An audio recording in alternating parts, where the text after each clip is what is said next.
naktį praslinkus šaltajam atmosferos frontui, naują savaitę temperatūra bus tik šiek tiek žemesnė nei savaitgalį. Nebepasieks 30 laipsnių.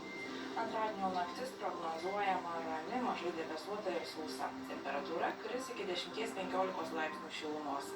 Didžiąją dienos dalį bus mažai debesuota. Trumpalaikis lietus numatomas tik pavienėse vietovėse. Didesnė tikimybė rytinėje šalies pusėje.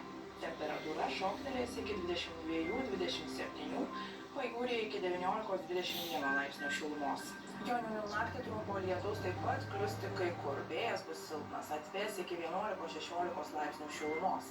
Trečiadienio dieną bus drėgniau, kamuoliniai debesys apims didesnę Lietuvos dalį, tačiau lietus bus trumpalaikis, galima ir perkūnija. Temperatūra kils iki 21–26, prie jūros iki 18–20 laipsnių šilumos. Ketvirtadienio naktį bus sausiau, lietaus debesys sklaidysis, atvės iki 11–16 laipsnių šilumos. Dieną ir vėl debesų daugės. Daugelį rajonų prapliups trumpas lietus, galima perkūnija. Temperatūra ir toliau kils aukštai iki 22–27 laipsnių. Gaiviau tik pajūryje, ten 19–21 laipsnių šilumos.